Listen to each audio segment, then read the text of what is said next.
Since Germany's military had to be reduced, Hitler could no longer remain a soldier after the war, but he kept working for the army as an informant. After the war, communists in Germany had attempted a revolution, and the government was worried about communism in general. So Hitler was tasked with infiltrating and reporting on any new political parties that could pose a communist threat. A new party called the German Workers' Party threw up a whole bunch of red flags, so Hitler went along to one of their meetings, but found that they weren't communist at all. They were extreme right and shared many of his extreme beliefs, so he left the army and signed up to join the party. His fantastic speaking abilities impressed the party's leadership and supporters, and he very quickly rose to the top. He decided the party needed a makeover, so he renamed it to the National Socialist German Workers' Party, or Nazi for short, and he gave it a new color scheme.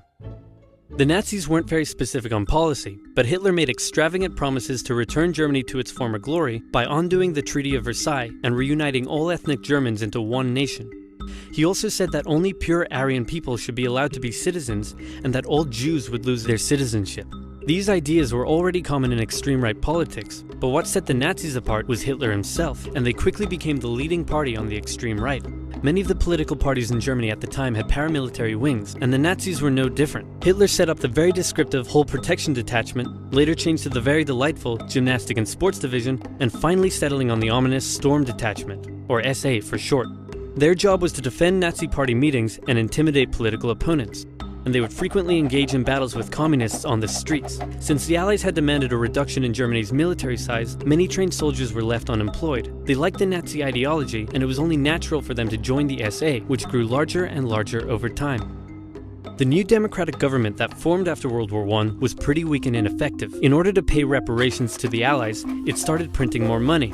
The problem is that printing money doesn't actually give a country more money, it just makes money less valuable. So as the country printed more and more money, it became worth less and less, and the currency crashed. In 1919, $1 was worth about 4 German marks. By December 1923, $1 was equal to 4.2 trillion marks. The price of bread rose to 200 billion marks. Banknotes became worthless. Unsurprisingly, in such an economic crisis, Germany struggled to pay the Allies. The French were pissed about this, so they occupied the Ruhr, an area full of factories, and took the economic output from the area as payment. They treated the German civilians badly, and in total, approximately 130 Germans were killed during the occupation. Germans were furious, and Hitler and the Nazis thought that now would be a great time to lead a revolution. In November 1923, inspired by something a certain bold Italian man did a year earlier, Hitler stormed a meeting at a beer hall and called for an uprising against the government.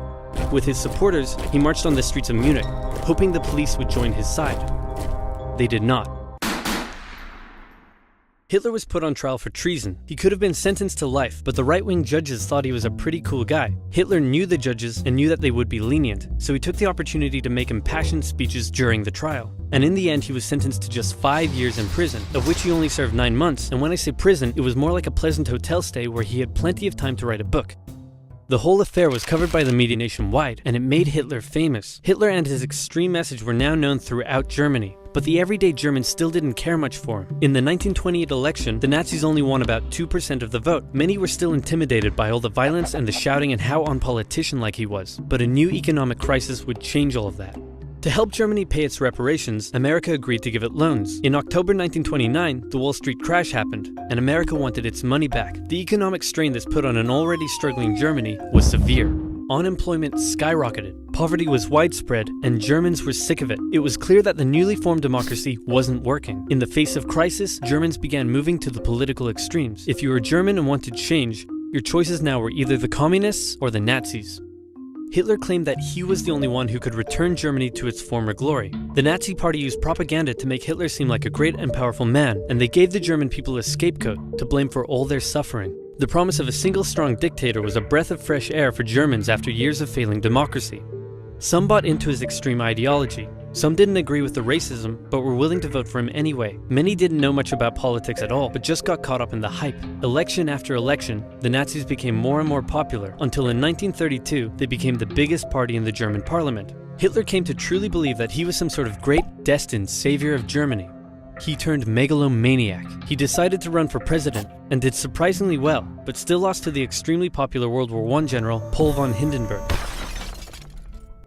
Since he was now the leader of the biggest party though, he demanded President Hindenburg make him chancellor. But Hindenburg was reluctant, seeing that Hitler was clearly such a big racist. Industry leaders urged Hindenburg to give Hitler the chancellorship, fearing the rising support for communism, and leader of the Center Party von Papen, who had been secretly negotiating with Hitler, said to Hindenburg, "How about we make Hitler chancellor on the condition that I get to be vice-chancellor and most government jobs go to us moderate conservatives? That way, I'll get to keep my power, we'll get to keep our power and we'll control Hitler like he's our angry little puppet."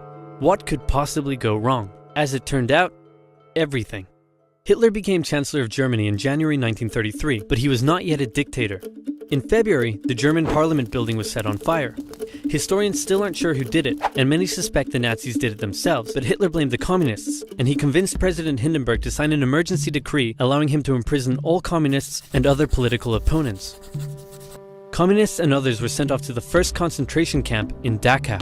At this time, the elderly President Hindenburg passed away, giving Hitler the perfect opportunity. He introduced a law to parliament that would allow him to make all future laws and decisions entirely on his own. With his political opponents imprisoned and the SA intimidating others, Hitler's law passed. Just 2 months after becoming Chancellor, Hitler was now a dictator. He still had one problem. The leader of the SA wanted the SA to take over the job of the regular German army, and the German army didn't like that idea. Hitler needed to maintain the support of his professionally trained German army, more so than his rough and rowdy SA. So one night in June 1934, he had Röhm and many other of his own SA officers rounded up and murdered. While he was at it, he took the opportunity to brutally settle some personal scores as well. Politicians who had disagreed with him in the past, reporters who had printed negative articles about him, one guy who did absolutely nothing, but they thought he was someone else. In some cases, even their families were murdered. In total, up to 200 people were killed in what became known as the Night of the Long Knives. The army, now satisfied that they wouldn't be replaced, pledged total allegiance to their new Führer, and Hitler's control was now absolute. Life in Germany changed violently. Freedom of the press, expression, and public assembly were suspended. Jews were initially branded and their businesses boycotted, and eventually, Hitler would go on to have 6 million Jewish men, women, and children killed in concentration camps. Hundreds of thousands of people were forced into sterilization for physical and mental imperfections. The Hitler Youth became a way to brainwash the young. Boys were trained to fight and returned home from camp violent. Girls were told their purpose was to have many pure Aryan children, and they would sometimes return from camp pregnant. When their parents were understandably horrified, their children would threaten to turn them over to the Gestapo for standing in the way of Germany's greatness. The standard greeting changed, and you could be sent to a concentration camp for not using it. This way, it seemed like everyone was a Nazi supporter. If you dared oppose Hitler or speak out against him in any way, you also would be sent to a concentration camp. German nationalism captivated the young Adolf. Extreme ideology and anti-Semitism festered in him as a young man living a hard life on the streets. Germany's defeat in the First World War filled him with hatred and a thirst for vengeance. A political movement that treated him like a god, and hundreds of thousands looking up to him as their savior, made him a megalomaniac. And soon, his aggressive foreign policies would drag the world into a second tragic global conflict, otherwise known as